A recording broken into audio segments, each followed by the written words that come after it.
as leaders, I see people getting caught up all the times in little things that will not affect the outcome unless they let it. So I see some white belt below them in the chain of commands going all crazy, grabbing their sleeve, and this leader on the top gets concerned about it and puts time and effort into something that doesn't matter, whether it's a little personality rub, a little ego uprising. It's like, should we do it this way or should we do it that way? It doesn't matter. That's a little sleeve grab. It doesn't matter. And I see people getting caught up on things that don't matter all the time. And what I've realized is it's something that I figured out a long time ago. I don't know when, but a long time ago, I figured out, you know what? That thing doesn't matter. I'm not going to worry about it. That thing doesn't matter. I'm not going to worry about it. That thing doesn't matter. I'm not going to worry about it. That thing matters. I'm going to focus on that thing. And that makes a big difference. It's leadership capital.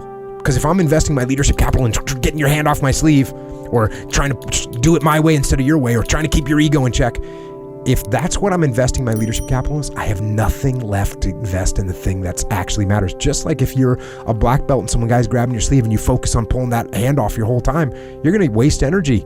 And maybe you even give up position because you were focused on something that did not matter. So it is important to realize and to learn to differentiate between things that don't matter and things that do matter. And in order to tell the difference between those two things, you have to be able to detach and step back. And obviously, this is the same thing, not just with jiu-jitsu, not just with leadership, not just with combat, because it's the same thing in combat. You're going to have things that are going to happen on the battlefield that don't matter. Little, hey, guy's moving here instead of there. That doesn't matter. Oh, this guy's moving there, so it doesn't matter. The enemy's doing this. Okay, it doesn't matter. Oh, wait, the enemy did that thing? That matters. Or one of my guys did this thing? That matters. So how do you learn to discriminate between the two? You have to be able to detach from it. That's what you have to do.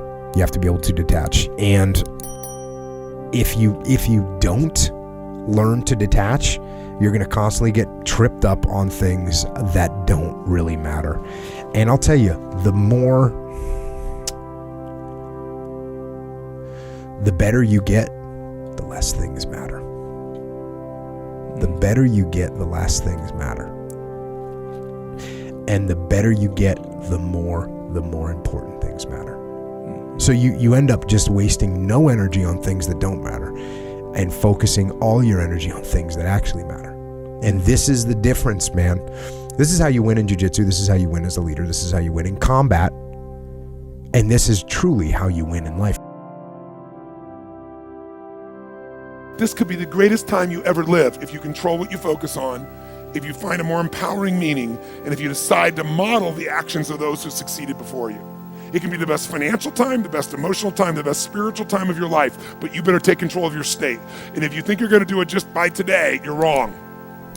You're going to need to get yourself some rituals. Right now, every one of you in this room is controlled by your rituals. I don't just mean this one. I mean every morning you get up. I know your body. I can look at your body right now and I can guess your rituals. Some of you, your rituals to work out 5 times a week, I can see it clearly. 4 to 6 times a week, it's obvious.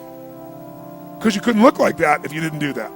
Some form of workout. I don't care if it's walking, lifting, whatever. Some of you, it's obvious that lifting weights is part of it. You can see by that man's muscles. I know what his rituals are because your life comes from your rituals. If you don't develop the ritual, you're kidding yourself. How many agree with me on this? Raise your hand, say I. And there are rituals that put you in state and there are rituals that take you out of state. You have rituals in your relationship, you have rituals with your body, you have rituals around your finances, and the rituals that worked in the reaping time of fall in the markets and in business and in real estate, those rituals won't work now.